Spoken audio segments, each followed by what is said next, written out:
So Julius Randle, I'm not overly like panicked on Julius Randle or anything like that. Obviously 3 games. I'm going to caveat that every time. Um, I will say I do want to challenge an idea that I've heard a lot, and I think it's pretty universally shared at this point, which is that Randall's amazing year last year is completely sustainable because of his shot diet. So he had such an improved shot diet, and so a lot of what we saw from him last year, like he can do moving forward throughout the rest of his career. And I think it was true. I think this was true earlyish in the season. Like I remember talking about that on some Knicks Film School podcast. Like his shot diet is completely overhauled. And there was some point I was looking at it and it was like he took like 0 mid-range like shots. Like for like the first, like it was some point. It was just not taking any middies. It was all at the rim. It was all short mid-range. It was all threes. And it was incredible. But then at some point, I think it stopped being true. Not the part about the shot diet, the part about his shot quality. So I think if we look at Randall's actual shot quality from last year, so B-Ball Index, which does a tremendous job of quantifying all types of on-court phenomenon, they have his shot quality in the bottom 4 percentile in the league, in the bottom 4th percentile in the league when taken into consideration, not just the location of the shots, but the actual defense being played and the type of shot that he's taking and like player movement, right? Like obviously stand still shooting is going to be easier than shooting on the move. And then breaking it down further, if we look at his 3-point shot quality, that was in the bottom 5th percentile in the league. His mid-range shot quality was in the bottom 1st percentile in the NBA.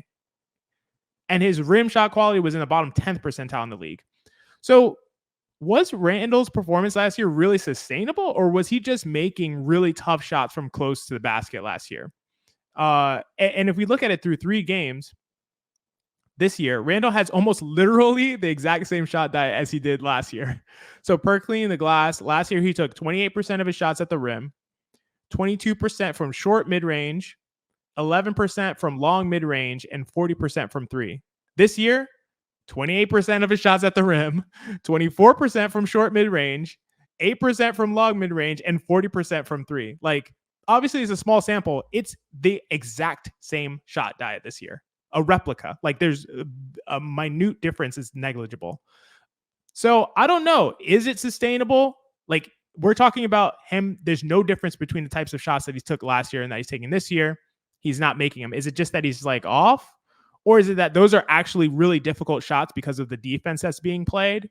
And he just made tough shots last year and he's not going to be always able to make those at that rate. So that's my question that I'm posing to you, Geoff.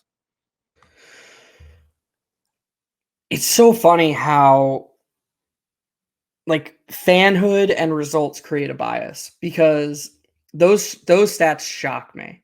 Like just I just like can think back on watching the games last season and knowing that where he took the shots from was so improved from the We Here season. He was shooting more threes, he was shooting more at the rim. And I think I was so enamored with that and so happy about that development. It just kept feeling like, oh, like he's just going to make these forever. Like these are the good shots. He's taking the right shots. And I guess before I give an in-depth answer, I'm going to swing it back to you and ask, do you think that Julius just isn't like processing fast enough to have these shots from the good spots be higher quality from a shot quality perspective? Like, is he just not operating quick enough? Because there are times, rare by the way, but there are times when he catches the ball in the swing, shoots in rhythm, and he's wide open and it looks good. And you're like, why does he not do this more? And then there are times where he jabs and he catches and he assesses and lets the defense catch up. I will say, before I swing it back to you, when he gets to the rim, it is quite a frequent thing where you're like, man, it seemed like that was more difficult than it had to be, because he loves doing the adjust and readjust in midair thing rather than just going straight up to the basket. And you're like, dude, just use your size and strength. Like, just go quick, use your size and strength. And like, there's no reason that RJ's layup profile should look so much easier than Julius Randle's. There's no reason. But it's because RJ isn't doing all these adjustments at the rim. When he gets into the paint, He goes for straight better, up. Yeah. yeah, he knows, like, he's crafty, and he knows to go straight up. You can't, do that. So do you think it's just an overall processing issue, or what do you think? Why do you think there's such a discrepancy between the shot mapping, which is good, and the actual shot quality, which is apparently terrible? Yeah, I think you hit it so much on the nail. Exactly what I was thinking, which is it is this adjusting and readjusting thing that he does when he gets deep into the paint, where so many of his shots are taken on the way down. Like I feel like he's the NBA player who takes the most shots on the way down, and that's because he hangs in the air and guys are defending him, and he kind of like waits and he muscles it up. And last year he made so many of those. It was like I remember feeling like last year, like, damn, that was a tough shot, but it's close to the paint, so it's probably a good shot, right? Like a tough shot close to the paint is probably better than a easier shot further away, but not when a guy's like draped on you and you're shooting it on the way down. Like, can he sustainably make that over the course of a season? He did last year. Can he sustainably make that over the course of multiple seasons? I guess we'll see. As far as like the processing issue, I do think that comes into play from the 3-point range. He definitely gets the ball and holds and waits for the defense to catch up very often. And I think that's why his shot quality from 3 was so low. But to me, that's like, I don't know if that's going to change, because we see the same processing issue with just like basic swing passes where like Grimes is open in the corner and he gets the ball and it's just like, wait, what am I supposed to do again? And then it's like, oh wait, Grimes is open. It's like, no, he's not anymore. He was. He's not anymore. So then he goes to the jab step and then we'll take a contested 3 a lot of the time. So to me, I think the processing issue comes into play where it's like he wants to survey. Like his instinct is to survey and kind of like get the lay of the land and figure out the landscape and then make a decision, as opposed to just get the ball and make a decision, like do the instinctive thing. And is that something that's changeable? I'm not sure, but I do think that contributes to the poor 3-point shot quality. Again, like I said, just to reiterate, that the interior, like mid-range and at the rim shot quality, I think comes from the fact that he's like kind of bullying guys to the paint, and they're still on him. Like they're not like gone. It's not like he's getting into the paint and those guys disappeared. Like they're still there. He's so strong, he can kind of like bully them and back them up.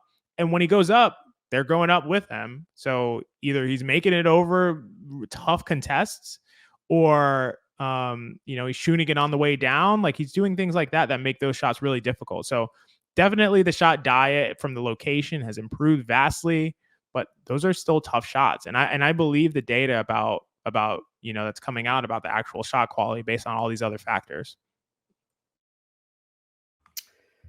Yeah, so I have no choice, I guess, but to agree with you that if the shot quality numbers are correct, it's unlikely he shoots as well as he did last season. Like that, I do agree with you that that's less sustainable than maybe it's given credit for. But to spin it around and try and, look at some Julius Randle positives, he does seem to be embracing the fact that, like, okay, I don't need to be a 25 point per game scorer. And maybe his shot quality improves if defenses start to adjust to the fact that he's looking to pass more than he's looking to score. And how they talk about LeBron, like, oh, turn LeBron into a scorer, like if Julius starts to become effective enough as a distributor and teams stop sending the doubles they do, that is a path to artificially raising his efficiency, even if he's, not doing things as quickly as he should. And, his overall processing speed is low. I think that if he says to himself, okay, like Jalen and RJ are the 2 scorers in this lineup, I'm going to be more the distributor, that could be a way to raise his overall efficiency.